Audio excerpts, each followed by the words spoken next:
This order. conference will now be recorded. Sorry, not sorry that I didn't make it home in time for the snow event. So you'll just be hearing my voice. But the first thing I want to do before we start the meeting is to thank Anthony and the entire Public Works crew for all their hard work over the past several weeks. We're so lucky to have you all and really, really appreciate the hard work. We appreciate it, right? So, Thank you. And I'll make sure I pass it on to the guys. okay, thank you. All right, so I think we can start the meeting. And And Shana, you can hear me, right? Oh, yes, Mr. Winstead, we can. Thank you. Thank you. All right, so I will go ahead and get us started. Good evening, everyone. And this is our annual opportunity to go through the staff's proposed budget for the upcoming fiscal year. Briefing packets were circulated not only to members of the board, but also to the members of our financial review committee. So that they would have an opportunity to review and let us know if they had any questions or comments in regard to the budget. That feedback typically comes back to the treasurer, and so I'm sure if there was anything that they brought to his attention, Mr. Crockett will raise that at the appropriate points. Oh, perfect. Okay, sounds good. The other body that would have had an opportunity to review a portion of the budget ahead of this meeting is our Public Safety Committee, who the chief met with last week to give them some preliminary budget numbers and rationale for expenses related to our public safety operations. And you will note as we get into their specific departments that they have supported the proposed budget for police and for communications. So just to talk a little bit about process, following this evening's budget work session at which the staff is presenting to you our recommended draft budget for FY27. When we leave here this evening, essentially you will have indicated to us any amendments or changes that you would like to see made to the budget. It then essentially becomes the board's draft budget. That will then be subject to 2 public hearings, each during your regular meetings in March and April, March 9th and April 13th. And then the board will take action on the final budget during the annual meeting on the third Monday in April, April 20th. In advance of the April public hearing and adoption, we will work with Mr. Crockett to draft an article, an insert actually, for the April issue of the Crier that will outline key highlights of the budget and talk a little bit more about the differences year over year from FY26 to FY27. Any questions about the proposed process? Okay. Then moving on to the budget information as we stand today, I'm going to actually turn it over to Dimitri Protos, who will give the board an overview of how we ended the FY25 budget, how we project we will end here in the current fiscal year, FY26, and then he will also summarize our proposed revenue projections for FY27. So I will turn it over to our finance director, Dimitri Protos, who is, of course, joining us virtually. Thank you, Shana, and good evening, everyone. Our fiscal 25 has concluded, and our operating budget for the year actually had a very nice surplus of $1,246,000. Now, because we did a lot of capital projects during the year, we ended up with the drawn reserves of 102,117. That still left us with reserves of 20,092,164. So still a very healthy reserve. Hello? Yep, we can hear you. Okay, a very healthy reserve amount. My projections for this year, it looks like our income tax is going to come in a little bit more than $1 million over the budget, which is a good thing. And our expenses are going to be about 3 to 5% below what we projected for the operating budget. So again, we should have a nice surplus in the operating budget of 982,000, almost 983,000. However, due to the capital projects that we are going to be doing or have done in this fiscal year, I project a draw on reserves of 380,000, but that's all due to capital projects. That would leave us with a reserve of 19,813,000. Again, a very healthy reserve. Now, in terms of the actual revenue for next year, I propose that we move up the income tax to 4 million. I consulted Mr. Crockett on this, and if he wants to add anything, but I think he's on board. Yes, that's right. We've gone over the $4 million threshold in the last 4 fiscal years. I think it's definitely prudent to bump it up to 4 million. As we all know, it's impossible to predict what's going to happen, but it seems to be trending in that direction. Our second most revenue is the real estate tax. We do set the rate. We do keep a constant rate every year. So as property values go up, the rate goes down, but the revenue stays the same. That's a little bit over $1 million. And then really a lot of miscellaneous things you can see that add up to a decent amount of money. But the third one really is the tax we get in Montgomery County for providing duplicate services the county would ordinarily provide. And we've renegotiated that contract with the county, and we're getting close to 400,000 next year, which is a lot more than we used to. So it's about $386,000. Then the last thing we have is speed camera. It actually has been up the last couple of months. Speed camera can be volatile. It's been a little below budget the last couple of years, but I think 400,000 is not an unreasonable amount to guess on that. And if anybody has any questions, I'd be happy to. And Demo, you were breaking up just a tad there. I just want to make sure, were there any questions or anything that didn't come through clearly that anyone wanted to just clarify? Okay. A couple of Jane, things I wanted, Dimitri, Jane, thank you. Yes. He was breaking up, but I think it caught most of it. Okay, great. Thank you. There were a couple of things I just wanted to highlight in regard to the projections for FY26. Of course, this does not anticipate budget amendments that we will likely need to make through the course of the remainder of this fiscal year. We do know that we will likely need to make some amendments to the budget related to our winter storm response. We had a higher level of expenses than we had anticipated going into this year's budget. We also know that we expended more for our fall tree plantings. Of course, that is where we put more expensive screening trees in along Belmont and Oliver, along the perimeter of the Saks Fifth Avenue property. Those trees were larger and of a variety that was more expensive than we normally plant. That had not actually been planned in our budget discussions, and so we will need to make an amendment to the budget ahead of our spring tree plantings. We also have a fire panel device sits within our communications center that alerts communication staff if there are any fires within the building, and that panel is no longer operable and needs to be replaced. So we will likely be bringing to you some budget amendments before the end of the year for those items. And at this point, we don't have budget numbers yet to tell you what that will be.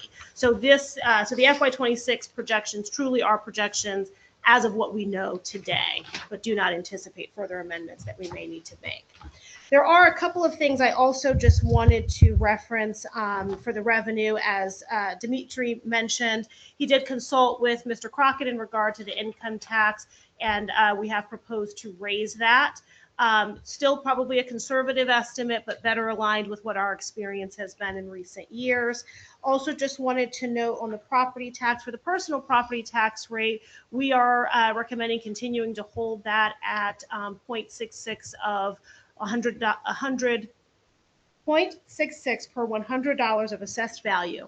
Of course, the principal payer of personal property tax here in the village is Saks Fifth Avenue.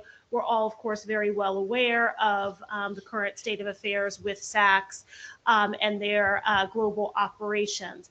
Every year, we highlight for you that while staff is not recommending increasing that, that is an area where the board does have the leverage and ability to raise that rate if you think that it would be appropriate.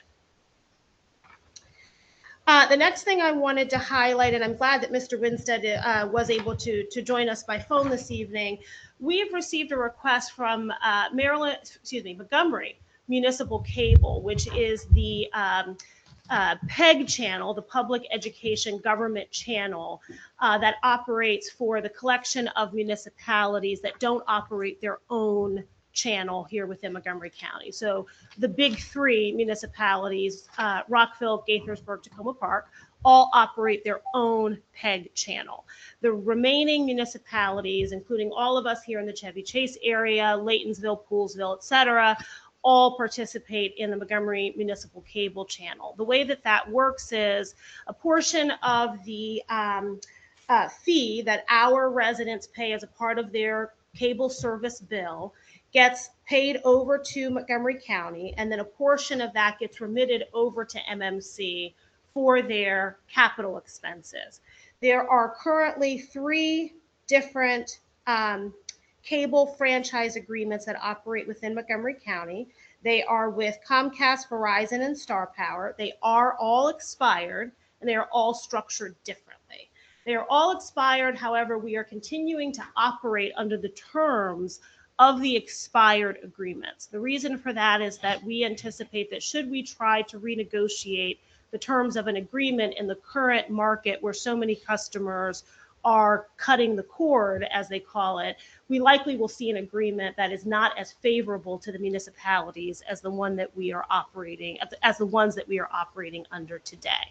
But what that has resulted in is that the cable franchise that has the largest number of customers, Verizon, that specific agreement only provides capital expenses to MMC. The Comcast and Star Power, formerly RCN, franchise agreements allow for operating costs to be used out of the funds that they receive.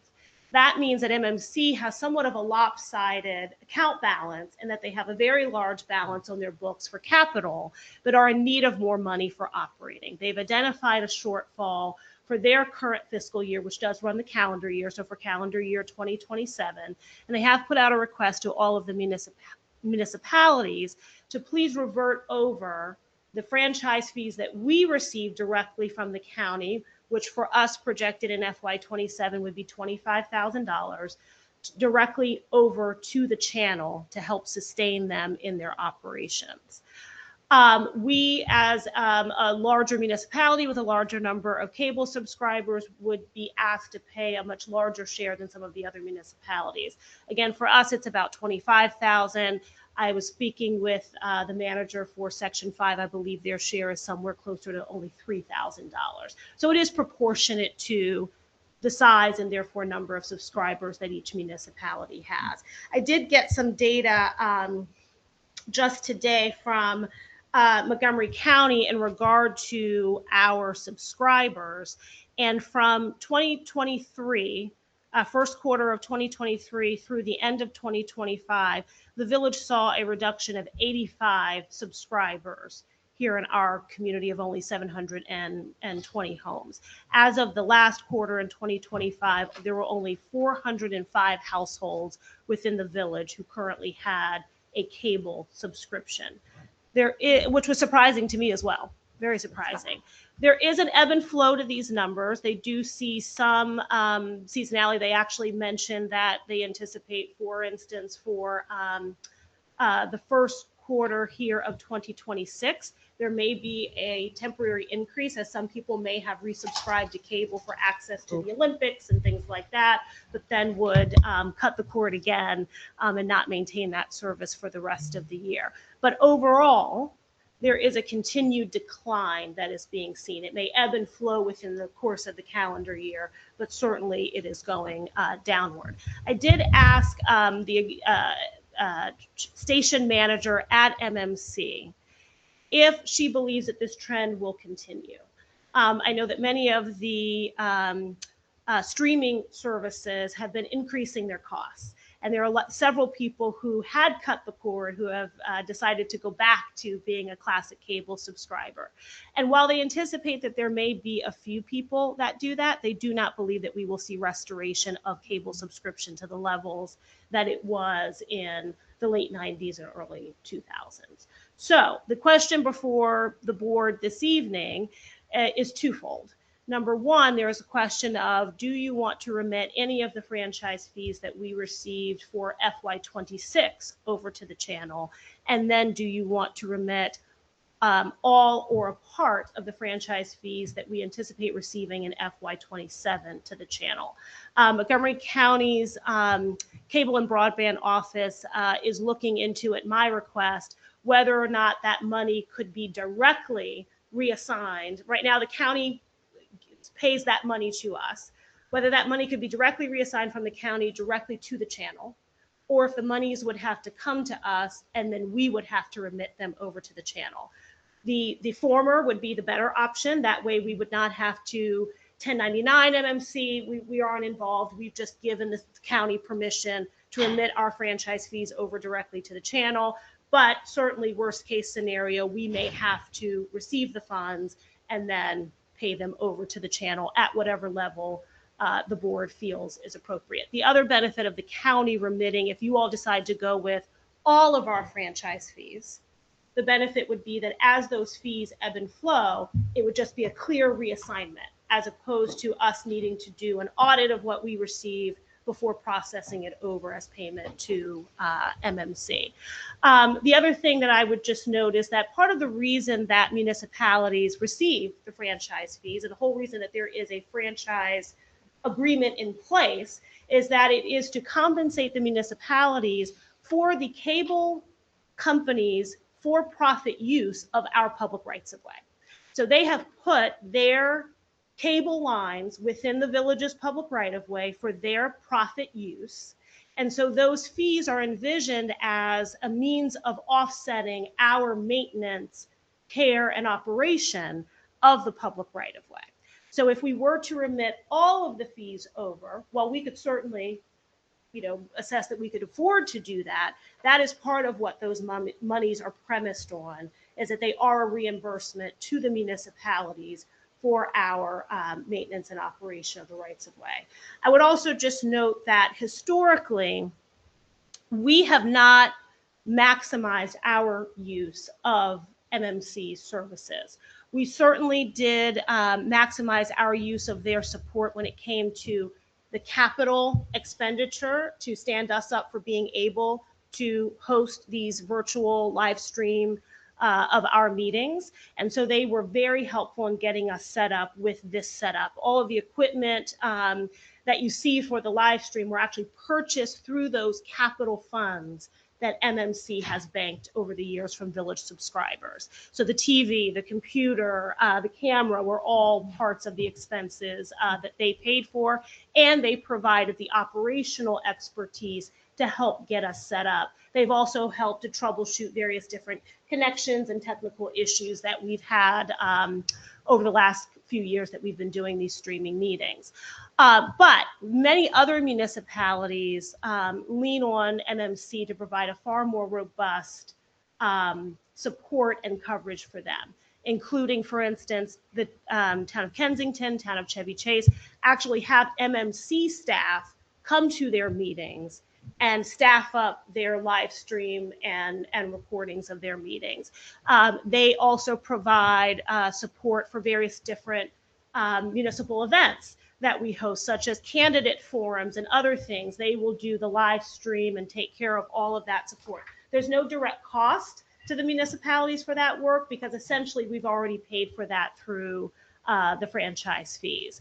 But certainly in comparison to some of our neighboring municipalities, we certainly have not taken full advantage of all that MMC could be doing for us. So you should just be aware of that as you're making the value proposition of whether or not the funds should be remitted to them. And maybe we need to have some larger discussions about potentially increasing use of the channel's resources if the board thinks that that's something that would be prudent in exchange for the monies that we may choose to remit over to them. So I think, and there were some more detail that was included in the briefing packets for tonight, including the specific requests from MMC for funding, as well as their most recent annual report, some financial information. So just wanted to give you that background and then open it up for board discussion of how you would like to proceed. Again, understanding that it's really a two-part question: funds for FY26 as well as funding for FY27. One And- quick question on context. This only applies to classic cable. Does FiOS or other connections bring in anything similar? The FiOS cable side, yes, but not any FiOS Wi-Fi connection to the house. So a person who may have had a home package that included both cable and Wi-Fi, if they eliminated the cable piece, what remains in their contract for Wi-Fi service, nothing comes to us for that. And that's because that ended up being premised on being a telecommunications product that is not deemed as being a for-profit like the entertainment from a cable service. So that's why it was treated differently by the FCC. It's regulated differently, therefore, by local governments. And so it's not treated the same because the access and ability to communicate via phone or via the internet is deemed per se more as an access right, versus the cable TV subscription, which is truly a for-profit enterprise. Thanks. And tell And me this- what the timeline is. When does a decision need to be made about this? So there isn't a specific timeline, save the fact that MMC's fiscal year began January 1. They have a projected deficit that they don't yet have a means with which to fill, other than utilizing some reserves that they have. But those, as I understand it, if they don't have a funding fix by the end of this calendar year, may result in them having to make some expense reductions. I asked what that meant, and I was told that that may look like staffing reductions for them. Currently, I believe they only have 3 staffers, and so that would require them to potentially make that 3rd staffer a part-time position to start, but then could continue to roll back in staffing impacts. Their operations expenses are really solely staffing. They do, and I want to make sure too that I welcome Mr. Winstead to join the conversation here, because he does currently chair MMC's board. So he may have more color and texture to add to this. But as I understand it from their station manager, because they are given space for their operations in the town of Kensington's town hall. If you've ever been to Kensington's town hall, the basement of their facility is actually utilized by MMC for their station. And so there isn't, as I understand it, a direct cost there. There may be some nominal costs related to electric reimbursement, things of that nature, but really their principal operating cost is staffing. Mr. Winstead, would you like to add anything specific here? Yeah, be happy to. First of all, I think you did a great job presenting the request and the fact that obviously the village has utilized their support and some of the equipment, and other municipalities, 18 in the county, use a much more extensive coverage of meetings and all of that. But I do think it's an interesting time, because the county basically decided to hold on to the old agreement, which has expired, instead of renegotiating with Comcast and Verizon on new agreements, because of basically the flux going on with the cable, with people cutting the cable. So what we've done, I think it's a reasonable request. I got to be a little bit, somewhat stand back on this, because, but I think they're a very effective group. I feel, having watched them quarterly at meetings and what they do overall through their website and covering events, county meetings, municipal meetings, I think it's very valuable service. I'm hoping in the longer term, in terms of the stability, that the county will have more success in figuring out an agreement on the funding side. And candidly, MML is looking at this question on behalf of all municipalities with paid channels to see whether there is a state solution. As cable franchise fees continue to go down, is there a way that the legislature could come in and perhaps help on some other revenue source that could support the channel. But I think Shana, presented very objectively, and I think I obviously think it's a reasonable request. From my viewpoint, I know Lou recently is conducting a meeting with some candidates, and I know MMC stepped in and is going to cover that. So I think there's continued value, and candidly, I think the longer term solution is going to be the county's going to have to renegotiate these cable agreements and stabilize the funding, or the legislature and perhaps both need to come in with some alternative revenue source for paid channels in the state of Maryland. But Shane, I think you covered it very well. Thank you. So this is something we can decide for this year and then redecide something else next year? Absolutely. The board has utmost flexibility here. So you can make a different decision in any subsequent year. If MMC is able to secure funding through a legislative remedy or some other means, you can decide to pull these funds back at any time. We have the direct right to these funds, and it is a budgetary decision that you would be making of what to allocate to them. I mentioned it in the briefing packet, but just to also reiterate, we are actually the municipality that's having the earliest budget work session. And so none of the other municipalities have yet determined how they're going to proceed. I believe it was the village of North Chevy Chase that has decided for FY26 to provide, I think it was a nominal amount of about $2,000. Yes, $2,000 for North Chevy Chase for their FY26 budget as just a show of support, and I think to give just MMC some money to kind of get ahead. But none of the other municipalities have yet made a decision. So I would normally be saying to you, here's what our colleagues are doing, and we're not yet in a position to do that just because of how early we're making this decision. Preferably, it would be nice for the board to decide this evening how you'd like to proceed with FY27 so that we can ensure that the form of budget that we put forward for public hearing reflects the anticipated revenue, either with that $25,000 or without. Certainly your decision as it relates to the current fiscal year is one that you could do later after you have considered the proposed budget amendments that I alluded to a little while ago. So if you add it all up, 26 and 27, both kinds of, both sources of what's the largest that this could all add up to? So as of right now for FY26, we are projecting $25,000 for this year as well. So it would be a total of $50,000 across both fiscal years. It's a no-brainer in my mind. I think that we ought to kick in with a bit for the only sort of, if we want to have a civic society where people have at least the opportunity to care about what their county is doing and this sort of thing, I feel like we ought to, when we can afford it, which I believe we can, but I think we ought to do that. I agree with you that we can certainly afford it, and we can change our minds later if this becomes an obsolete suggestion.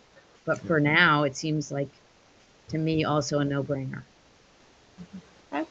And that would be for the full $50,000 across both fiscal years. Yes, Okay. That's what I would suggest. But I'd love to hear what other members of the board think. This is Paul. I agree. Yeah, I do as well. I do as well. No brainer. Right? And I do. Thank you. Thank you. Thank you. Mr. Winstead, I think that was you agreeing, but I think we would expect that would be your position. Yeah. Thank you all.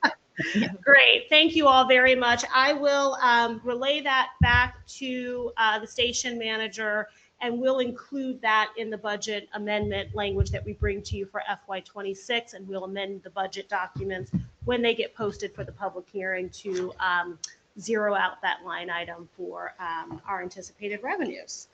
Thank you very much. Let me just make sure that there were no other revenue highlights that we needed to discuss. Any questions about any of the other revenue areas?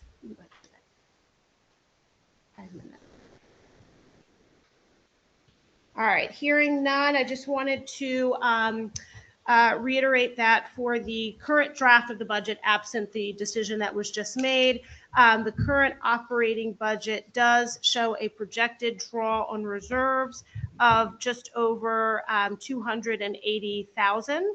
And then that would project to leave us with a reserve balance at June 30 of 18.26 million. So next we will move forward into. And I just want, Sure. that is, the deficit, the amount of deficit that we would get from there, you have the usual somewhat unrealistic assumptions such as we don't have any staff turnover and those sorts of things. So Exactly. So I don't think that we're actually likely to have that big a deficit. Yes, it's a highly conservative estimate. We have not seen in any fiscal year in I was going to say in the last 15 years, I don't think we've ever seen in any fiscal year that we've actually met the projected deficit. It is a conservative estimate because we do estimate low for revenues, high for expenses. And so, yes, although that is what we have projected, it is not the actual that we will likely see. I can tell you, for instance, for the FY26 budget, we had anticipated a operational deficit, I believe, of about $250,000. And as of right now, our projection for FY26 is a surplus after the operating budget of over $980,000. So just to give you some context there. Again, much of that attributable, of course, to income tax that came in much higher than we anticipated, but certainly expenses, save snow response, are certainly well below what we had anticipated going into the fiscal year.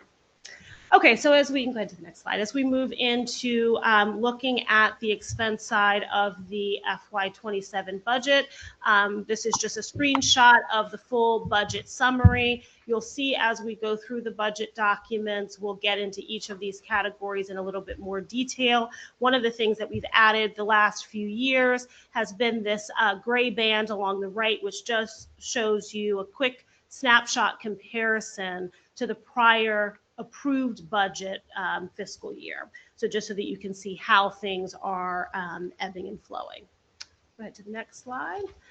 So again, we're first going to go over the operations side of the budget, so the non-capital side of the budget. As I mentioned before, we have a projected draw on reserves of just over 280,000. This is the area of the budget that incorporates all of our personnel expenses, all of our ongoing operating expenses, including our operations and maintenance of Village Hall, parks, trees, and green space, and street lights. Excellent. One of the main parts of our operations expenses, of course, is our personnel budget. So this just gives you a snapshot of our current organization chart. This is something that has been in place now for this, I think, will be the third year that we haven't had major changes to our organizational structure. So this just gives you a snapshot of that. Then we'll get into talking about kind of the general changes that we are anticipating for operations expenses across departments. So first, the Bureau of Labor Statistics has come out with the CPI for the last year at 2.2%. And so the board adopted a policy a few years ago where you accept the BLS as the CPI adjustment for the staff as a matter of course. Certainly, if the board felt that for fiscal reasons we needed to make adjustments to that, you can, but the board has really tried to stick to that policy, also creating consistency for our staff. Essentially, the cost of living adjustment just keeps wages basically whole and on par with regional expense increases. We have also reflected in the budget the normal course of step increases for all eligible staff. For the civilian staff, that is 4%. For our police staff, that ranges anywhere from between 3 and 5%. We do have recommended in the budget for this year one personnel policy change, and that is actually one that was brought by a couple of our employees within our public safety departments, who brought to the chief a recommendation, a very detailed, thorough recommendation, I will say, that the chief reviewed with them, agreed that it was appropriate, and then brought forth a recommendation to me. I too believe that this is a worthwhile, low cost, but large gain policy that we'd like to implement starting with FY27. And that would be to establish a parental leave policy. So currently for our employees, if they either personally have had a child or adopting a child, or they are the spouse of someone who has given birth to a child, they are eligible to use their accrued sick leave balance for the necessary time, either for their own personal leave or to take care of their spouse. That policy, of course, works best if you have been with us for some time and have accrued a leave balance, a sufficient enough leave balance. If you have not, we then do have a short-term disability policy that employees can use. It does have a 30-day wait period after the onset of the illness, or in this case, in the birth of a child. And then the cap is at 60% of your normal wages. So as you can imagine, as a new parent, 60% of your wages can really be a financial hardship for our staff. What we have seen historically is that employees have typically had enough of a leave balance for the first few weeks of needed maternity or paternity leave, and then have needed to revert over to short-term disability for the remaining weeks. But it does create a hardship. It does create, as you can imagine, a stress level for a new parent, and making sure that they can make ends meet in that very sensitive time in a young family's life. And so this policy would, as we've looked at many of our policies, we have to be very thoughtful about ways that we can offer benefits that are cost effective and appropriate for us as a very small government, but that can put us on par with the employers that we have to compete with for talented staff, including counties, larger governments, et cetera. This is a policy that most local governments have in place, and certainly the departments that operate police departments have in place. And so it is a benefit that has been noted by others as a consideration for when they're deciding whether or not to seek employment here. Certainly also, I think, on our police and communication side, but really across all departments, as we're looking to bring new staff in to fill vacancies, typically we have our employees staying through to retirement or for a good number of years. We're bringing in younger staff who are going to be more likely to be in this age range where they may be looking to have children. And so this would be a benefit that would really be advantageous to have. So the proposal to the board would be for establishment of a parental leave policy. We don't have the specific verbiage of that fleshed out just yet. We'll have time to get that in place before the end of the current fiscal year. The only fiscal impact that we've identified would be within our communication center. So if you essentially think about parental leave, we've already budgeted for each of these employees' salaries. So for the time that they are out and not actively working, we would just be expending the money that we had already budgeted for their salaries. Where we would see a direct cost would be for those positions where we have to either bring in temporary staffing to fill a position while an individual is out, or in a situation where we would have to pay overtime to other existing employees to fill shifts. Where we have the fewest number of people working shift work would be within our communication center. And so you'll see when we get to the communications budget, we've estimated the only direct fiscal impact for this would be in our communication center, and that would be to the tune of, I believe it's $5,200. So any questions or comments about that proposed policy? I can't imagine anyone has a problem. Thank you. Thank you. Got it. Okay, sounds good. And just make sure I give space for our virtual attendees if there's any thoughts, questions, concerns about the proposed policy. No, it makes sense to me. Sounds Nope. good. Great. So Sounds we'll good. reflect in the minutes the board's authorization to move forward with that. As I said, we'll still need to flesh out the actual verbiage of the policy itself. The next thing I want to talk about, and I'll keep this brief because we did go into this in great detail last year. Let me know if you have any questions.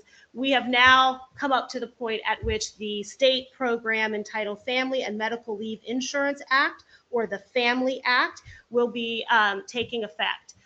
This is a program that the state has established that is irrespective of what leave policies an employer already has. There has been a great level of frustration about this act in that it will create, it's an unfunded mandate. To boil it down to what it will really be for us. There had been some talk about a legislative fix that would have carved local governments out. There had also been talk about carving out any employer who meets certain leave standards. And unfortunately, the legislature has simply just not been open to those changes. They did, of course, delay the schedule for paying into the fund so that we didn't have to include this in the current year's budget. But as of right now, and I've talked to MML as well as some others as to whether or not there's any likelihood of a bill being moved forward in the current legislative session. And the news is that no one has brought anything forward. We're late enough in the session that it's probably too late for anything to even. Departments can still bring late bills in, but it's unlikely that that's going to happen. This would mean that we would have to start paying into the fund starting in January of 27. Employees would not be able to begin pulling benefits out until January of 2028. The way that the fund would work is that we cannot prevent an employee from using Family Act banked funds before they use their leave balance, except in the condition of the policy that everyone has just agreed to, which is the parental leave policy. In those instances, we can require an employee to use one or the other or a combination of the two. And I think that was an acknowledgement by the legislature that parental leave policies are generally thought of as being a more rich policy than the base leave policies that employers generally use. So we have reflected the monies for compliance with the Family Act in the proposed budget. It totals just under $14,500 across all departments for us, and it represents 0.45% of employees' wages. Now, it's a two-party share. Employees would see 0.45% of their wages held back to go into this fund, and then the employer is required to fund 0.45% of employees' wages into the fund. Employers can choose to pick up the employee portion, again, as a further benefit to the employees if we so chose. But what we have reflected in the budget is the minimum requirement of a 0.45% share on the employer side. Okay. Any questions about the Family Act? All right, and then for the health insurance, we have reflected a 5.2%, apologies. We saw an actual increase across our health insurance of 5.2% that was effective January 1. The FY2027 budget reflects a year-over-year increase of 7.5%. Of course, our fiscal year runs July 1 to June 30. Our health insurance policies are on a calendar year basis. And so that's why we have to look at not only what the increase was as of this last January 1, but what we anticipate could be a further increase as of January 1, which would be halfway through our fiscal year. So we've reflected 7.5% increase in the proposed budget. So overall, on the operations side, we have added between a 2.5 and 12% increase to all of our contracts that have and either are going to be rebid or have an annual consumer price index adjustment. We've seen on the police side that you will see a new policy for a medical waste disposal contract. In Public Works, we're increasing costs related to snow clearing, both for contract support and for equipment rental that we'll talk more about. In General Government, we have increased liability insurance, again, due to actual policy increases. And then for the Village Hall, we're increasing our budget for repair and maintenance, as well as to bring in improved internet service into the building. So year over year, the budget reflects a 5.7% increase from the FY26 original approved budget. Okay, so moving into the police department. For the police personnel budget, I mentioned the salary increases. We have decreased the overtime as we had overestimated in the FY26 budget the impact of some policy changes that we made related to overtime and court attendance that we didn't see in reality. So we've bumped that budget level back down. The chief has proposed increasing one of our annual subscriptions, and that's for the Capwin service, the in-cruiser software for the computers that are used in the cruisers. And then we're making a slight reduction in the employee recruiting as the chief was able to identify some efficiencies there that sufficiently cover our recruitment needs.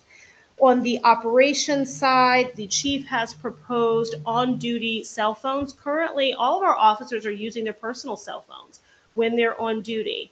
Now, while they're using their police radios for principal communication, if while they're on the scene, they need to call an off-duty supervisor, they're using their personal phone. But frequently, what we have found in our response to incidents is the need to take photos. And so they're taking those with their personal devices. The main risk of that is that, of course, then those devices become discoverable if ever there were to be a lawsuit of any sort. So we want to be able to uncouple our employees' personal cell phones from their work demands and needs. And so this would provide 2 on-duty cell phones that would be in the pockets of whomever's on duty. The added convenience of that is if ever the chief or I needed to get in touch directly with an officer that's on duty, we don't have to make an assessment of, okay, who's on duty today? What time of day is it? You just call the on-duty cell phone and you're going to get whomever is on duty at that time. So it's a reasonable increase of only $1,000 to be able to cover that, but clear a massive operational improvement to have that in place. Some operational reductions for uniform equipment. Our officers are due for replacement bulletproof vests on a rotating basis. We don't have any that are scheduled for replacement in FY27. And then on the police liability insurance, we've seen a slight increase, as well as on the fuel, we've seen a decrease. Equipment repair and maintenance, we're increasing by $1,300 for the cost for calibrating our sound meter for investigating noise complaints. A couple of areas I wanted to just talk about a little bit in more detail. On the police service contracts, a new proposal from the chief would be to bring in a company on a contract basis to empty the drug box that we maintain on the porch. Since we established that drug box, which probably has been, probably over 15 years now, we've actually had officers emptying the drug box. The problem is that although there is all kinds of signage on it that tells people not to put syringes into the box, it happens on a more frequent basis than we would like. There is also the issue of there are all kinds of drugs and substances that could be placed into the box that could bring harm to an officer simply by touch. Fentanyl specifically is one that we're concerned about.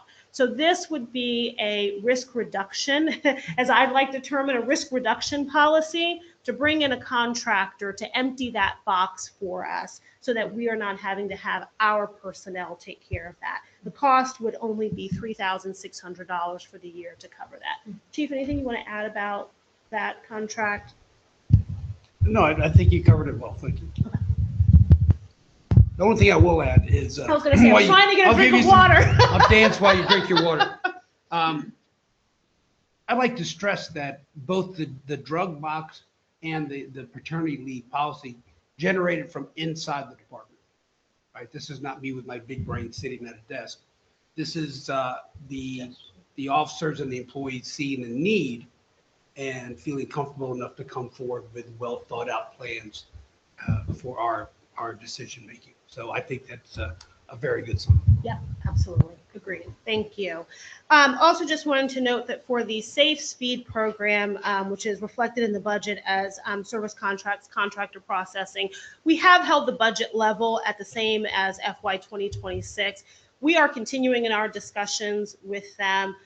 Right now, the ball is in their court, actually, to be bringing to us a formal recommendation for amending the contract. If anything, we anticipate that it will be decreased for FY27, but rather than estimating what change may happen, we've just left that budget number the same. But we are continuing those discussions with them in hopes that we can get a modification that we think would be more appropriate for the decline in work related to the camera that is closest to the Hawk signal on Connecticut Avenue.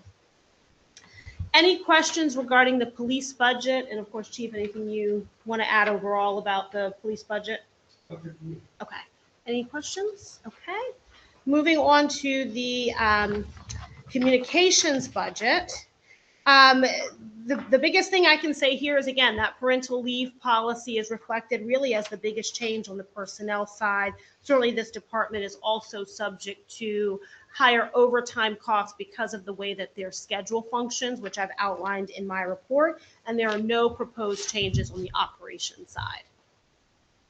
Any questions about that? So Public Works, this is where we'll have a little bit of discussion in light of the fun that we've had this current winter. So on the personnel side, we've got the normal increases related to salaries and benefits, also a slight increase in overtime as we have asked the staff to be on hand for some more events that we've had and things like that. Our spring party, for instance, we called 2 Public Works employees back to help us with the takedown for that event and so forth. We have another event that we're planning for the spring, which will also need some support from our Public Works team. But we were able to reduce the sick leave budget for this department following the retirement of a long tenured employee in the last fiscal year. On the operations side, for refuse and recycling, this is one where we have made a pretty large increase in the budget of 12%, reflective of the fact that that contract will be rebid. Actually, it's in the process of being rebid. We're doing the rebid documents right now. There will be a new contract that will go into effect July 1. As we have seen changes in the market for refuse and recycling collection, we anticipate that the new contract will come in substantially higher than the one that we currently have, and it will be subject, of course, to a CPI adjustment as well. So we've budgeted 12% in light of those 2 factors. We have also increased the Public Works vehicle insurance. And then on the weather event side, so we have done, typically referred to in government as a hot wash or a debrief of the large winter storm that we had at the end of January. We are putting together kind of a detailed write-up from that internal hot wash that we did of that event that we can present to the board and welcome some additional feedback from you all in regard to how we planned for the event, how we responded to the event, and how we cleaned up in the weeks that followed. But 2 specific things for the FY27 budget that we have identified that would be prudent for us to reflect are for contract support for snow removal operations. In a standard snow event, like the one that we just had within the last 48 hours, we are sufficiently manned and we have sufficient equipment to sustain more typical types of snowfall.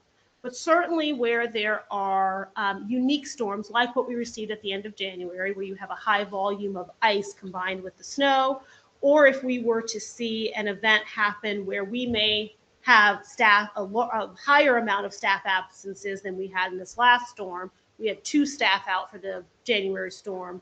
We could have more staff out if we had, sicknesses going through the department or injuries or what have you. So we need to just make sure that we've already had budget established in anticipation of needing to bring in some contract support. We want to also go ahead and secure that contract so that we can make sure that when we are in a situation where we're ready to bring someone in, we are a priority for them. Much of what happened in this event, because we didn't have an established contract like that in place, we were at the mercy of who was left, who was going to be available, since, of course, all locales were trying to bring in anyone who had resources to do snow clearing. So we're proposing adding $8,000 and amending an established line item that was for contract support leaf collection, which we established, I believe it was FY2025, so that Public Works had the ability to bring in our landscape maintenance contract to provide support for leaf collection. This would expand that line item to include snow removal and would allow for us to bring in a contractor for that purpose. We've already been in discussions with the contractor that we brought in on an emergency basis for this last event in hopes that we can secure a contract with them or potentially someone else for providing that service for us in the future. So that's $8,000. We have spent far more than that in this fiscal year. Do you happen to know what the town did when their contractor just failed? They suspended any further sidewalk clearing. So they basically reverted the sidewalk clearing back to the abutting residents, and they did not do any sidewalk clearing enforcement. So they were able to handle their streets, okay? Correct. It was the sidewalk that was it. And then for their streets, they got them passable, essentially what we did in the first pass. And then after a few days, when their contractor was able to return, they finished doing the rest of the streets. But they did have at least a 2-day, if not more, delay in that. Yeah. So that's the first end of the snow response change that we need to make to the budget. The other is to increase in the line item for both labor and for equipment, our costs, $5,000 on the labor side, $9,000 on the equipment side.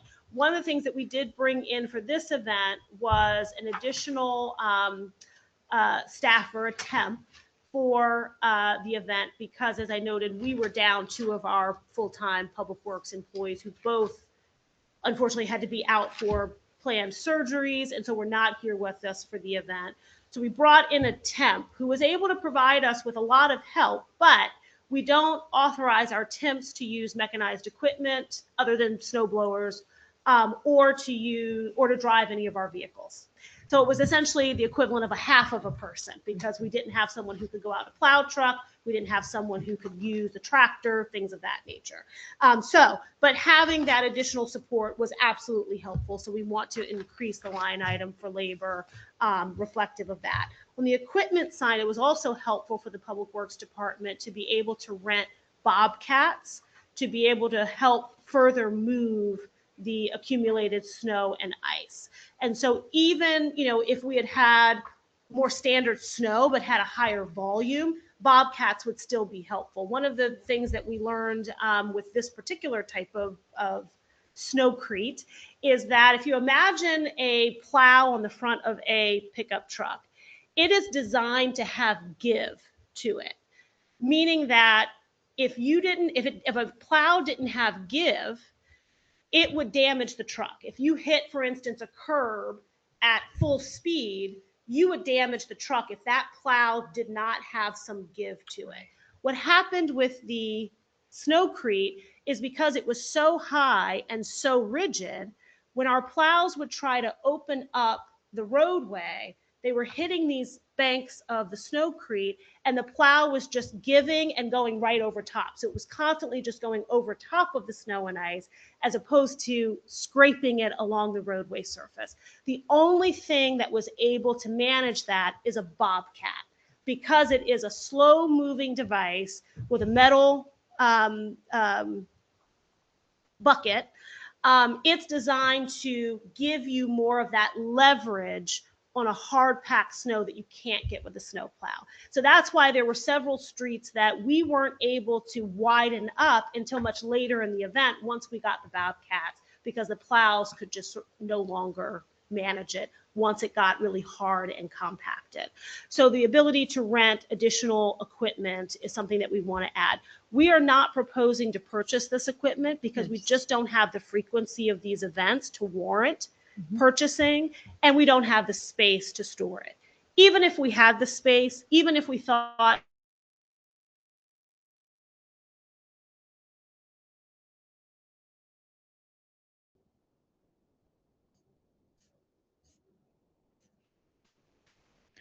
Uh-oh, you've gone silent.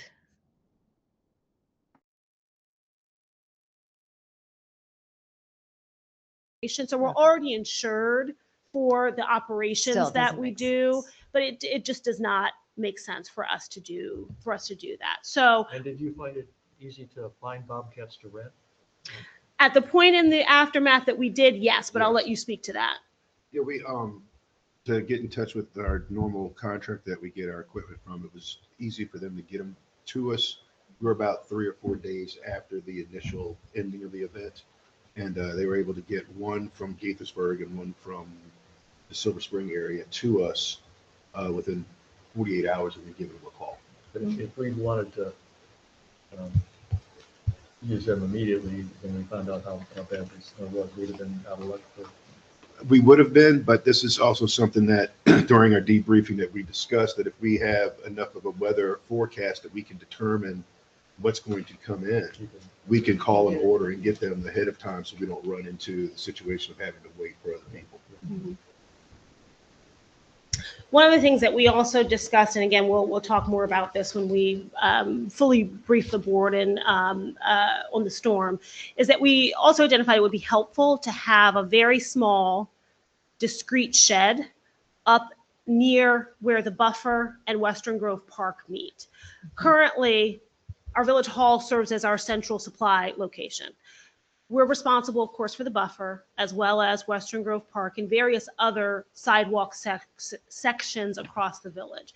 It can be very cumbersome to have to truck while our pickup trucks are out plowing and spreading salt, to also transport salt and shovels and equipment out to the buffer in Western Grove Park, which is a reasonable distance in the middle of a snowstorm from the village hall out there. So we're also, we'll be proposing to the board that we get a small shed that we can put in the general area that can be well, screened from abutting neighbors, that would just give us a supply location to have salt and shovels and extra gloves and the things that the crew that's been assigned out there to clear those sidewalks would have at their disposal without needing someone to bring them additional supplies or needing to get all the way back here to the village hall. That would be a big help for our ongoing operations.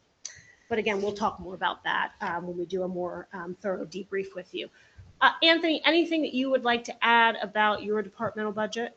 No, the only thing to give somebody something to view in their mind when we're talking about a small shed or something for storage, even a plastic bin that you've seen at a Home Depot location where people have kept their trash cans in, where the lid opens up and the sides open up as well. It's something that's temporary that we can snap it together, put it out there, put our supplies in it. Once the event's over, disassemble it, bring it back, and now you have a 3x5 unit where we can fold it down and lay it on a flatbed where we won't have anything taking up major room downstairs. So it would only need to be down there either 2 or 3 months of the year, right, and then be brought back. Right. The one thing that I looked for in the public works budget and didn't find, maybe because it's not actually a separate line item, but sidewalk repair. So it is in the budget. It's in the capital budget. Do you want to talk about it when we get there, or do you want to go ahead and dive into it now? All Can I you was, speak into your mic too, so I can hear you better? Thanks, Gary. I guess all I would say is that my experience trying to use a snow blower on our sidewalks was very, very frustrating. It every 6 inches to a foot, Yeah. bang, Mhm. hitting it, and I don't know. If I had the means to steal all of the bricks, Just make them go away? and take them somewhere else, you would see that we would have only had dirt sidewalks again. I wonder why.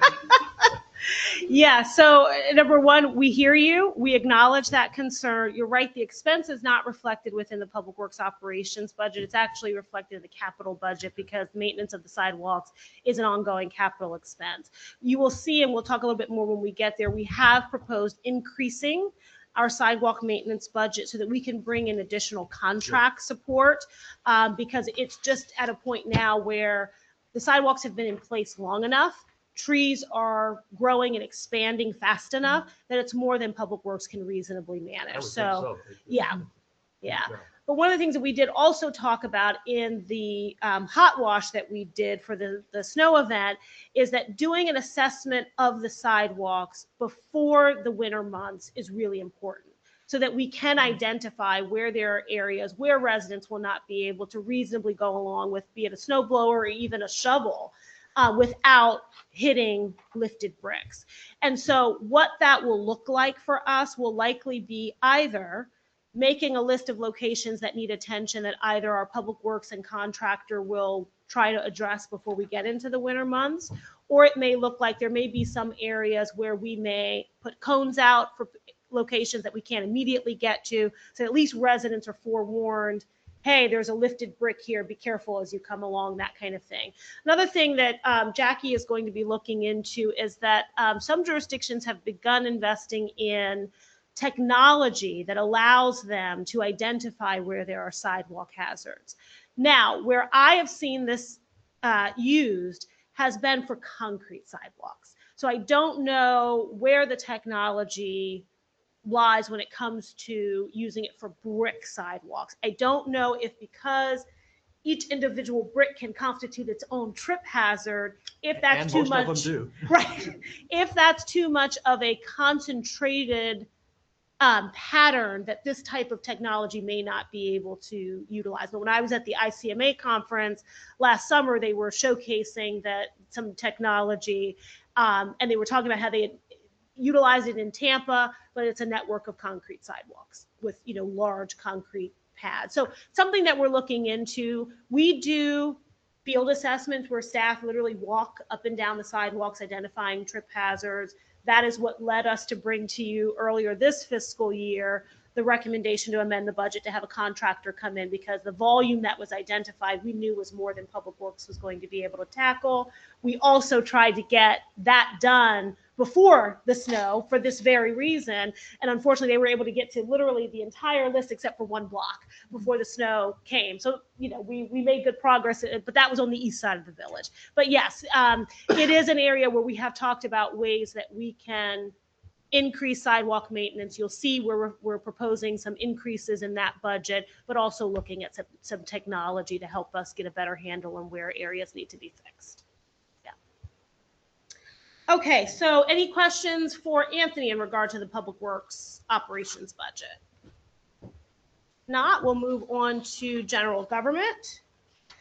So on the general government side, compared to prior years, we're actually not proposing to make many increases here. Payroll for overtime, we're showing an increase as we have staff that are attending various different meetings and events. On conferences, a slight increase is reflective of higher costs for attendance at conferences. Very slight increase for the annual meeting of $75. That's our lowest ticketed event in the budget. The largest item here, of course, is the excess liability. I won't go into the details of this because the board is well aware from conversations that we had previously. But of course, we did see a 108% increase.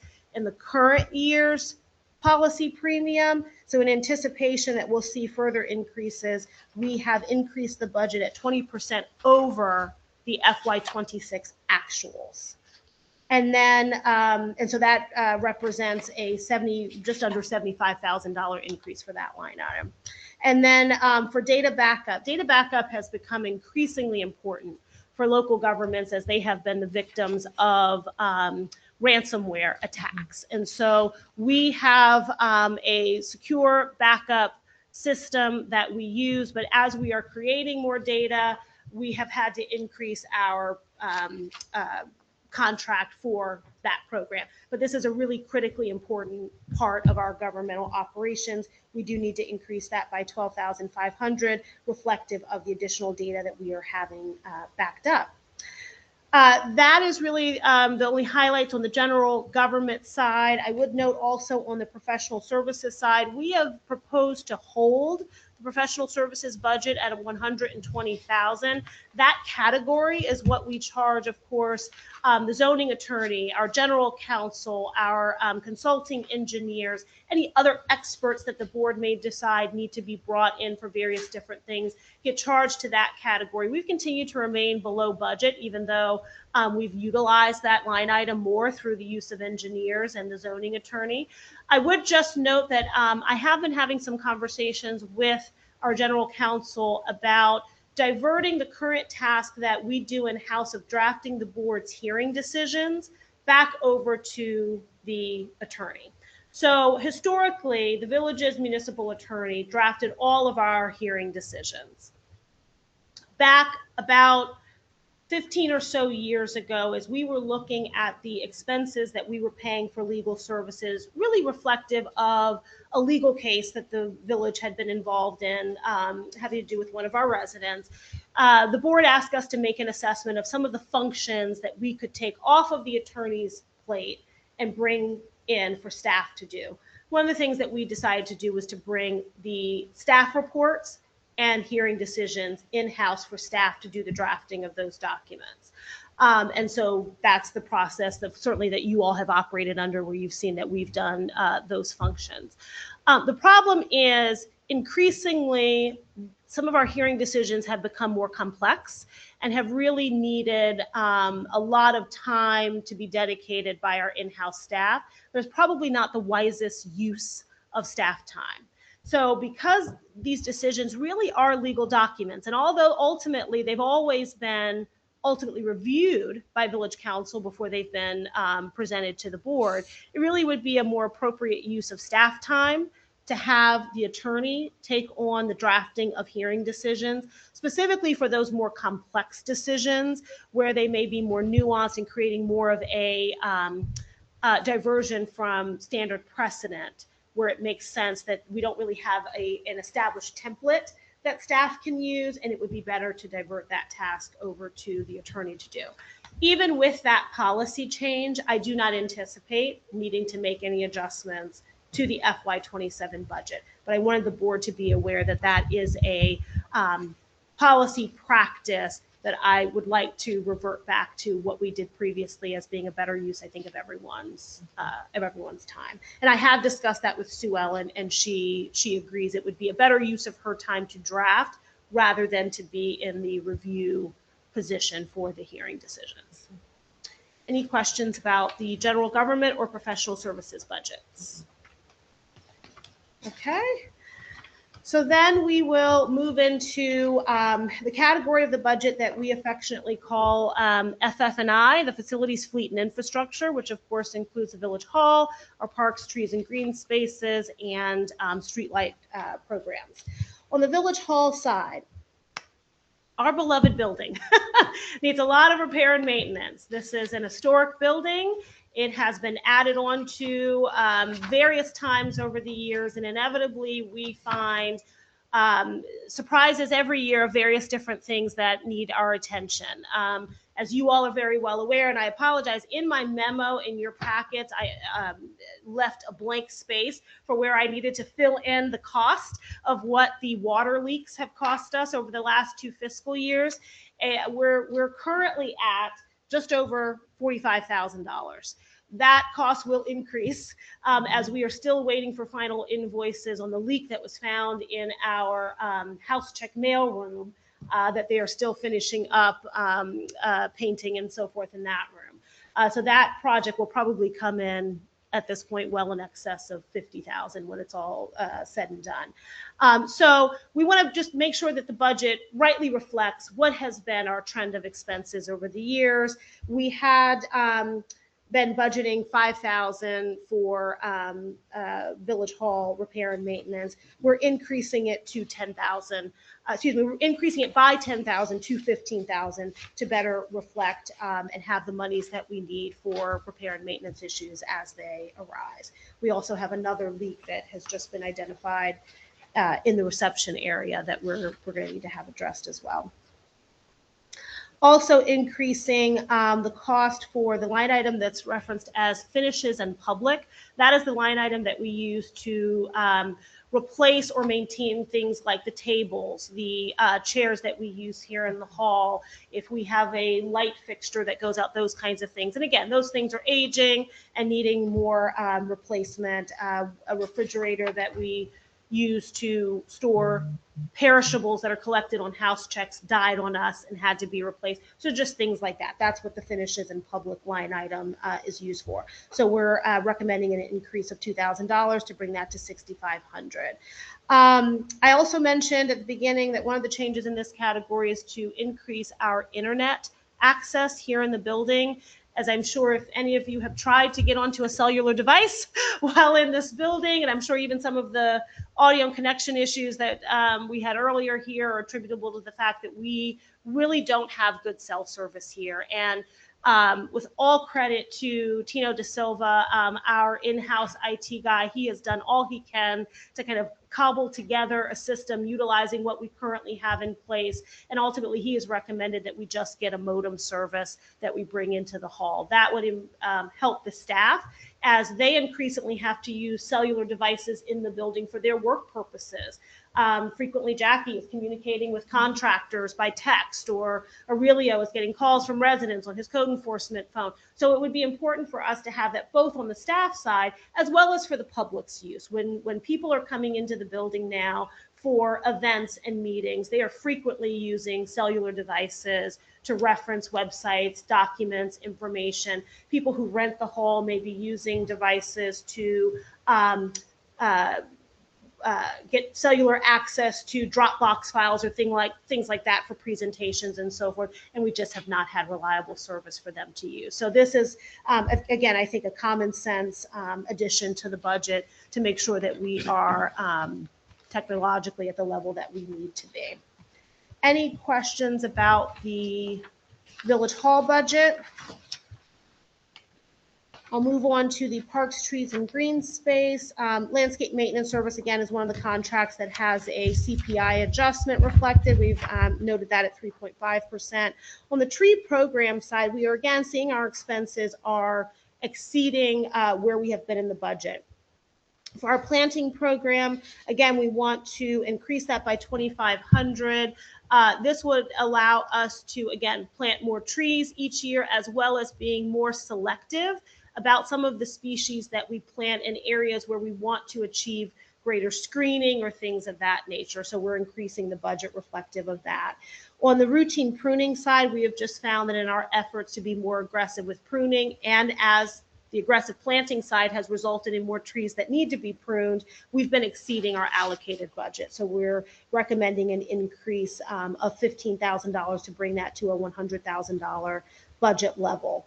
Also on the removal side, as our trees are continuing to age, our expenses related to their removal have increased. Just in this past fiscal year, we unfortunately had to take down some very sizable trees. Of course, the larger the tree, the more expensive it is, and especially if you need to bring a crane in for those removals, it's just been a very expensive proposition for us. In the current fiscal year, we're likely to exceed our allocated budget on the removal side. So we have proposed adding a sizable increase to that of $25,000 to bring that to $70,000.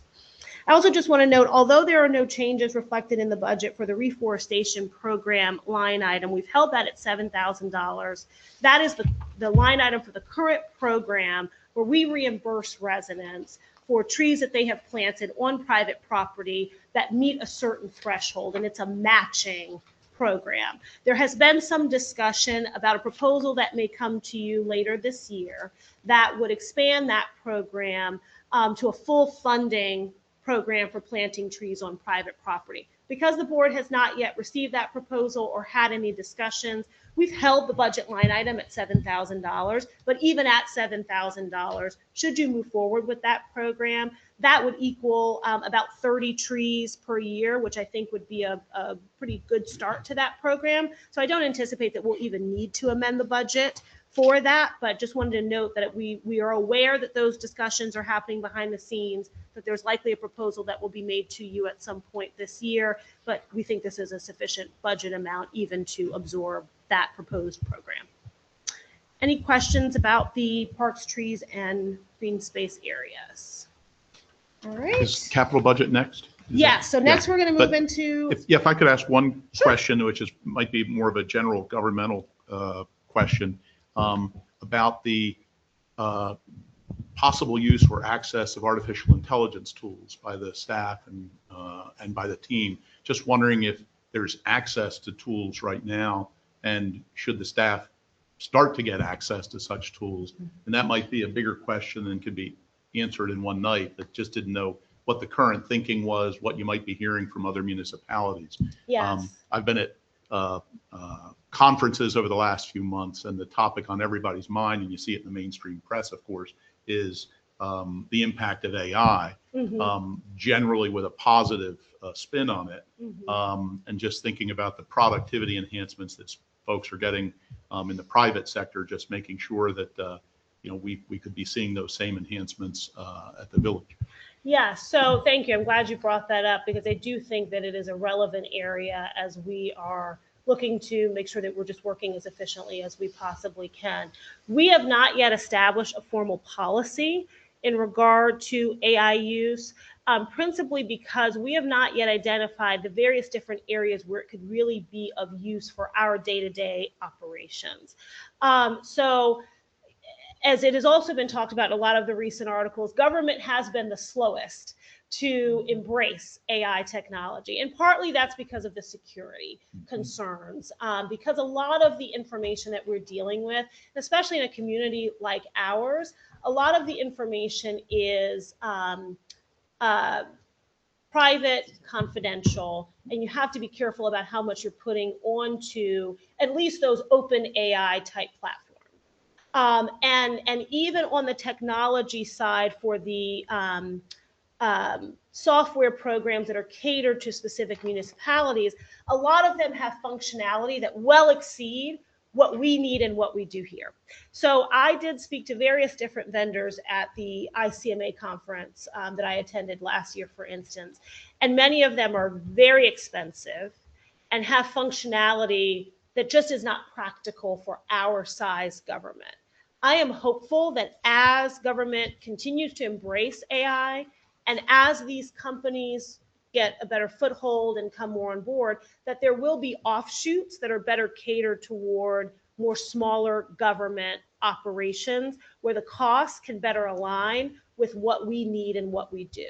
But I can say, just in the course of my work, I've already started to dabble in using things like Perplexity, ChatGPT for basic things like, can you compare these two documents and tell me what the differences are? Things of that nature that aren't confidential in nature, don't have resident information, names or addresses or things like that in it.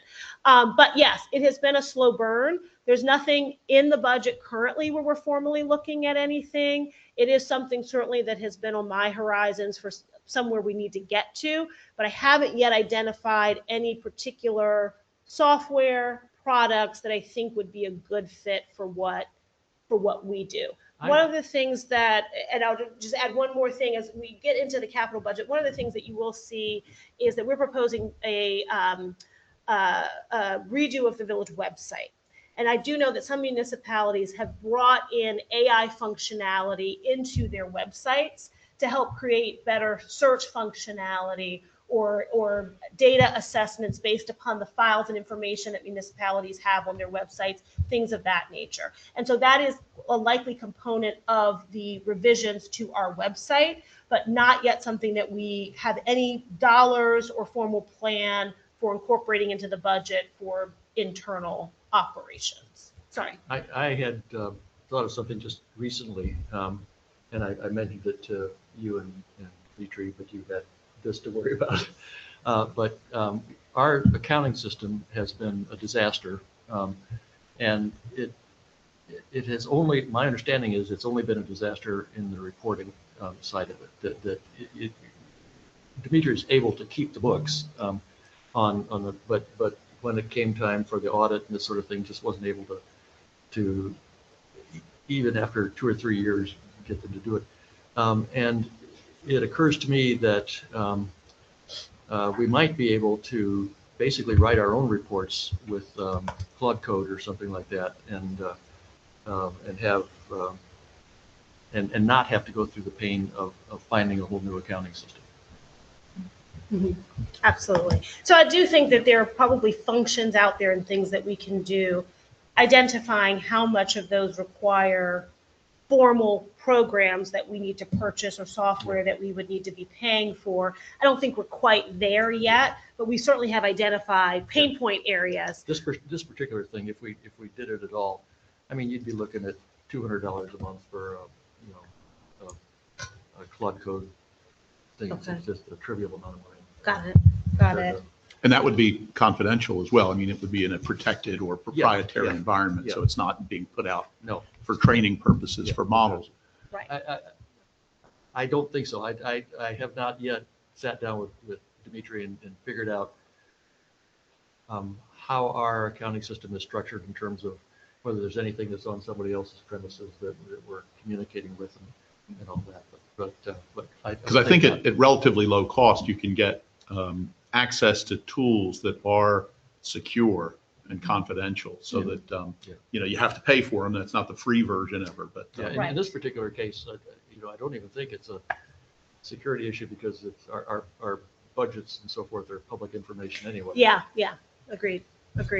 And so one of the things that the various different sessions that I've attended for ICMA and so forth have recommended is start dabbling in the free versions of these platforms to see how you can kind of incorporate it into your work.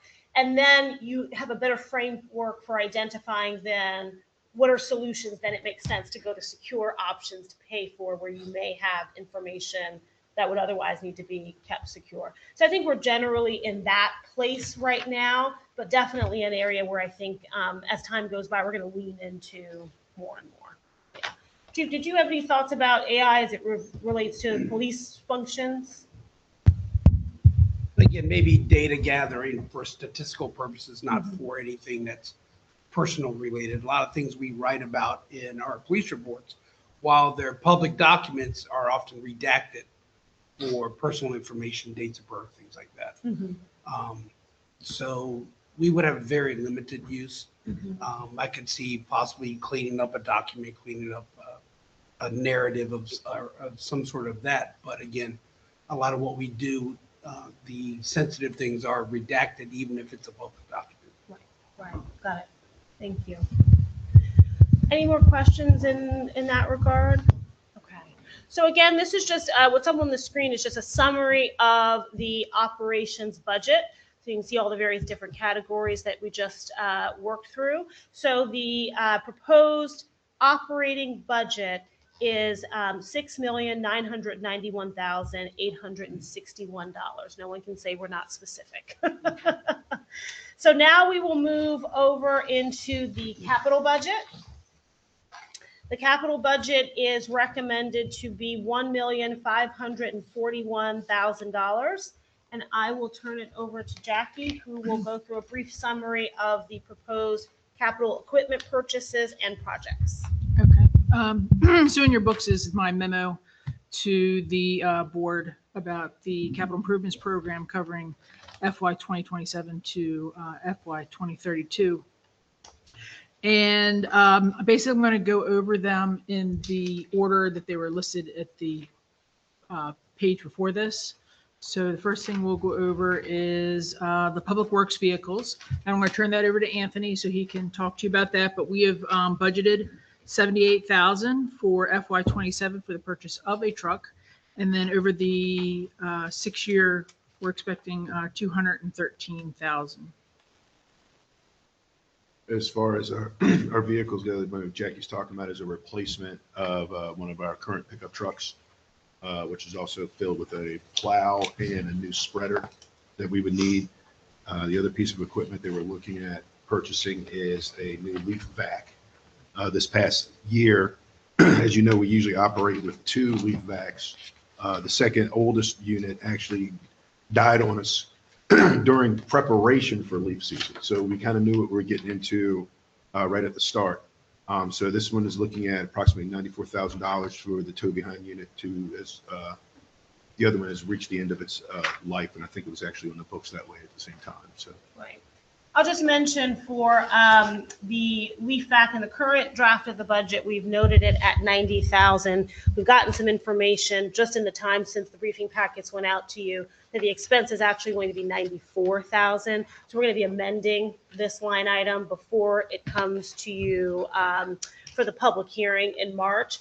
I also just want to note that because of the lead time that is needed for the leaf vacuums, I'm actually going to be coming to the board in May to ask for your once the budget is approved at the annual meeting. I'm going to be coming back to the subsequent board meeting in May to ask you for authorization so that we can go ahead and send the purchase order off to get in the queue for the leaf vac so that we can ensure we have it in time for the fall leaf collection. Sorry, we went ahead and wrapped both of those two Yes, up. we did. So you can go ahead and do public safety. Okay, so our next item would be the public safety technology and equipment line item. We budget $20,000 for that every year. It's just a placeholder so that when we do find technology that the department wishes to put into use, we have that in the budget. So for the total 6 years, we have $120,000 budgeted. And Chief, is there anything that you'd like to add? I don't think there's anything specific that you have in mind, and it's envisioned that this is a line item that's just there should an opportunity arise, but anything you want to mention there? No, I don't want to spend money that we don't need to, and I don't want to buy technology that we don't need. So I'm fairly cautious about looking at things. Of course, when I go to IACP or the Chiefs Conference, I do wander the floor. But a lot of stuff is just outside the scope of what we need. But I do keep my eyes open for any potential opportunities. By wander the floor, you meant intentionally identify potential solutions. Oh, look, I'm very OCD when I hit display floors. I have to go up and down, and somebody sticks something in the middle of an aisle. Yeah. It just really throws me off because I have to be linear as I go. Yeah. If you've never been to a conference exhibitor floor, it really is a fascinating and sometimes terrifying place. Okay, next one will be public safety vehicles, which we call police cruisers. We've budgeted $160,000 for FY27 and $320,000 over the 6 years. And I'll let Chief explain what he's planning to purchase. Thank you. We've had good success with the Blazer EV. So I'm going to replace the unmarked with an EV Blazer again and get one more hybrid Ford. I am reticent to do all EVs only because if we have a cruiser or two that go down or we have an issue with something, the electronic vehicles are not made for 24-hour use. So I need to make sure that we have some kind of fuel backup. So we're going to do a mix. One cost I was not able to capture for some reason. Kolb has not gotten back with me over 2 weeks for an estimate on moving one of the EV chargers out of Public Works out front so that we can access it with a second electric vehicle. As soon as I get those numbers, I will be knocking on their door tomorrow morning to see if I can get those numbers. But the other thing is, I know in the past, we have tried to reuse light bars and tried to reuse equipment that are in there. that's just not a feasible solution. A 5-year light bar looks like a 5-year light bar when you put it on a brand new vehicle. Same with the beat up equipment that are inside the older vehicles. So we're going to be putting new equipment in, and that's covered inside the expenditures. Really noticeable on the new Ford when we have a 6-year-old light bar on it. It just doesn't represent what we're supposed to stand for, and it doesn't represent the way we're supposed to look. And the overall cost of outfitting a new cruiser, it's also a nominal amount of the overall. It's a nominal amount when you look at the total package. One thing I will be doing is we have not had a good experience with 7 Locks through it's the company that subleases through the county. So we're going to be looking at a company called Frontline out of Jessup. So we're going to see if we get a little more love, care, and attention out of them. To give the board a sense of the frustration there, how long did our latest cruiser sit waiting to be outfitted at 7 Locks? Probably a couple months. And then it was not a smooth transition. And when they stripped the second one that's out there now, they got confused and stripped it like it was going to scrap, like Montgomery County does. So we probably lost about $4,000 in auction value off of it, at least. As soon as the weather breaks, we're going to go out there and scrub and wipe and see if we can salvage it, so we get as much as we can out of it. But yeah, it was a costly mistake. Right. Just to share a somewhat funny story, as I mentioned, Tino De Silva, our wonderful IT guy, got the most recent cruiser back and found that 7 Locks had installed the dash camera upside down. So he went to take it off and put it back correctly, and he takes it off, and sure enough, there's a label on it that says "this way up." So just to show you the level of incompetence it appears we're dealing with. I actually went to the gentleman was not returning my phone calls, not returning my emails. So I went up there, and he was at lunch, and I sat in the lounge for 45 minutes waiting for him to get back from lunch. So we had a nice uncomfortable conversation when he got back. Right. You never want to come back from lunch and find a police chief in your office. That's usually not a good thing. Thank you, Chief. Go ahead. Okay, so our next item will be the website redevelopment, which is a new line item in the budget. The last village website was redesigned in 2016 at the cost of $18,500. We've budgeted this year $25,000 to redevelop the village's website, and I'll let Shana speak a little more to that. Yeah, so this is needed for a few different reasons. Number one, we need to update the look and functionality of the village's website. It really has become a really critical resource for us, as there's a lot that we're doing, and it becomes a location where we can centralize our information dissemination to the community. Whether it's an article that we put in the newsletter and we want to direct people to the website to see additional information, or people are going to our website to look at the hearing packets for things that are coming up before the board. It does also help to save staff in having to respond to individual requests for information when we have a centralized location that we can point people to. Our website is out of date. If you compare it to any other municipal website that's been updated in recent years, you can see the look, the feel, the functionality of it is just out of date, and so we need to improve it. The other consideration is that there is a federal requirement that's going into effect in April of 2027 that requires municipal websites for populations under 50,000 to comply with certain ADA requirements for accessibility. And so our current website does not meet those standards. Our current website vendor has indicated a very, very high cost to bring our website into compliance. And in response, many of our neighboring municipalities have pivoted and gone to different platforms that are able to incorporate those accessibility requirements into the website structure, as opposed to having it as a module that kind of sits on top of your website that requires constant scanning and checking and changes. With some of the systems that we're looking at, as the data gets uploaded to the website, it is scanned and identified for any accessibility issues, and those things are highlighted so that they can be corrected. We've also just had increased difficulty with the current website provider for troubleshooting issues and problems and so forth. So it's time to make a pivot. We have outlined $25,000 here because we've had a conversation with one of the vendors that has been utilized by many of the municipalities that have been making this shift in recent years. 25,000 would be enough for this particular vendor, but admittedly, should we put this out to bid and find that there are functionalities and improvements and things that other vendors may afford us, it may require us to amend this budget line item. So this is basically reflective of information we've gotten from only one vendor, but leaves some room for us to make some improvements and cost us a little bit more to do that. So that's what we are recommending. We'll talk more about process. We had a pretty involved process, I guess I would say. I was just about to to comment on that. We had a committee to come up with good ideas for the website. I suggest we not do that. Yes. After God knows how many meetings, what we ended up doing is choosing the font for right. Chevy. And which is why I flagged that I think we want to adopt a different process for this website redevelopment, because the last one was far more onerous than it needed to be for the end product. So definitely something that's on my radar. All right, I'll turn it back to you, Jackie. Yep.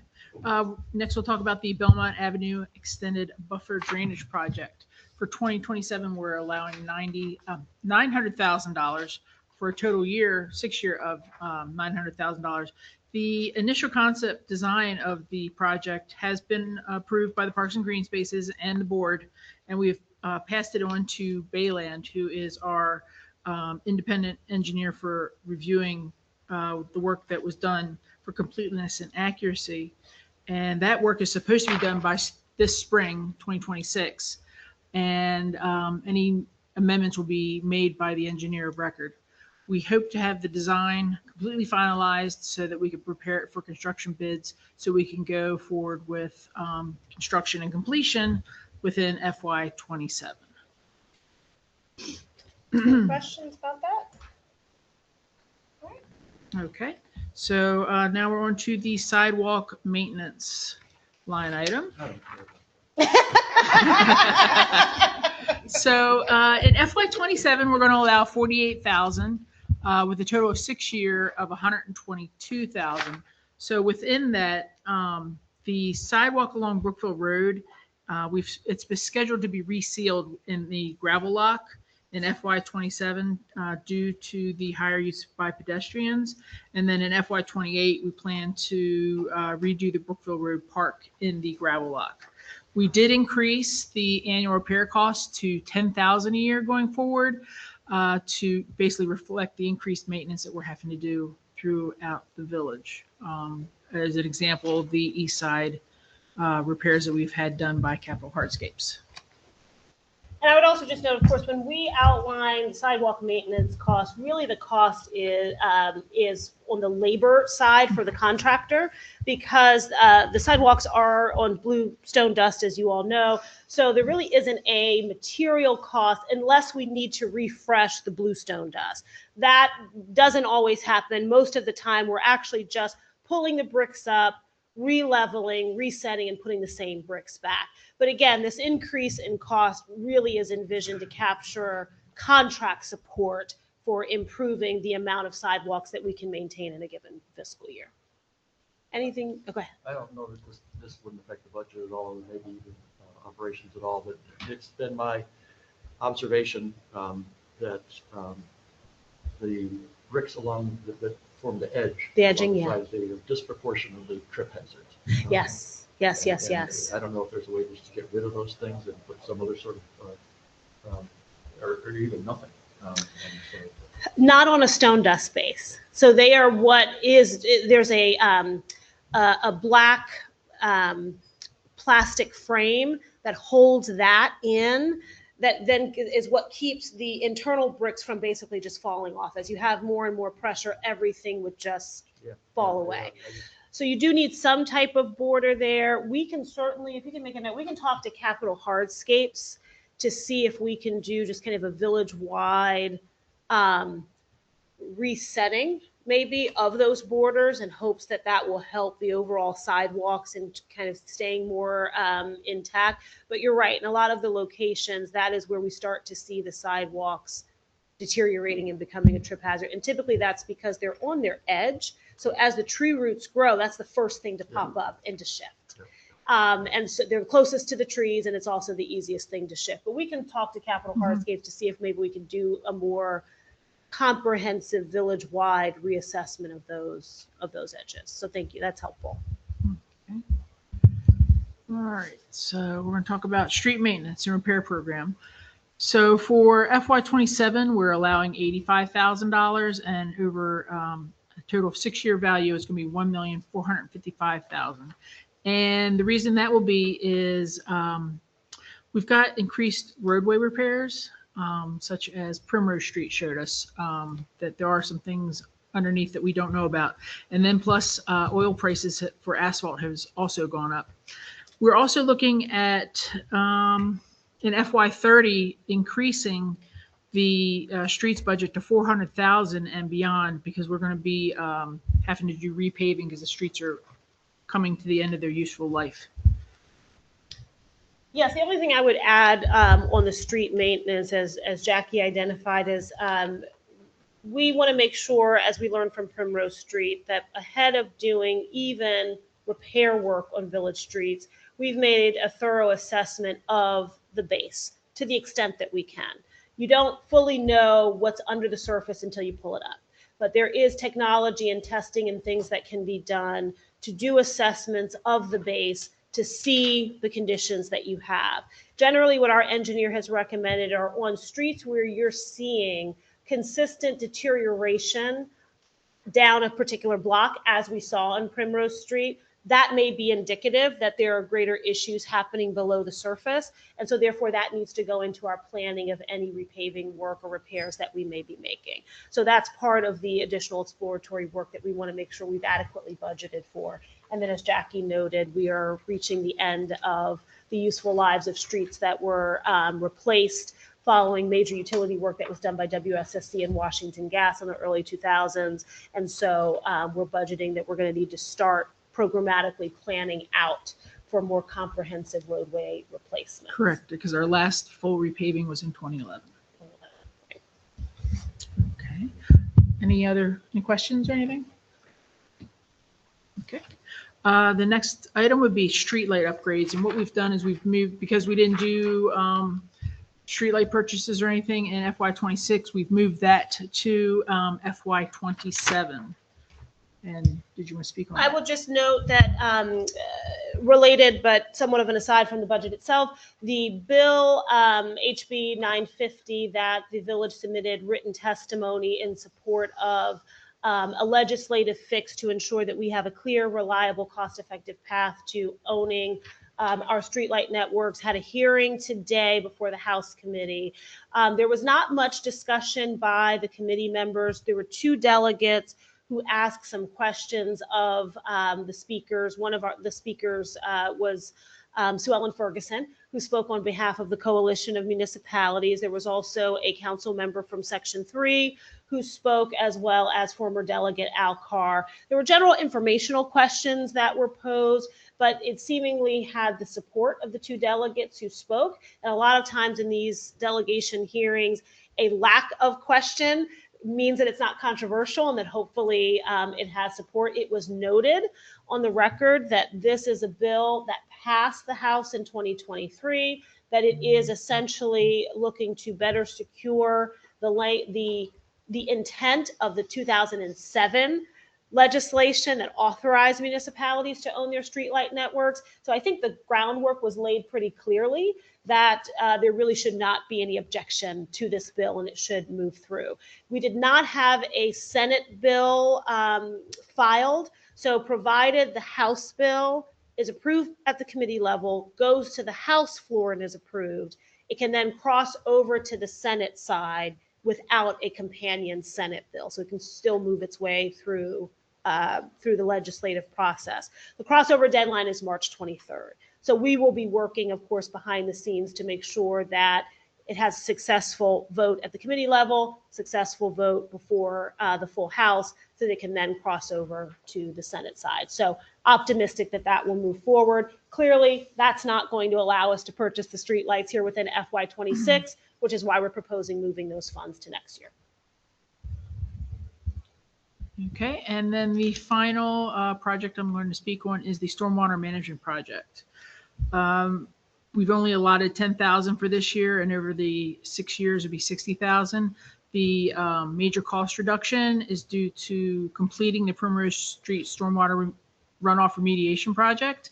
And then we had been in a project like planning phase with Section 3 for the ponding on Bradley Lane between Georgia and Brookville Road, but they've now had some of the abutting neighbors made changes on their properties that have taken away some of the ponding. So they are no longer needing to do that project on the Bradley Lane portion. Now they're going to move that on to, I think it's Georgia Street. Yeah, so they will not need our assistance with that project anymore. So we had not reflected monies in the CIP for the project, but we had kept a notation within the CIP that this was a project that we anticipated we would be doing a cost share. As the board knows, the entire width of the Bradley Lane public right-of-way is within the village.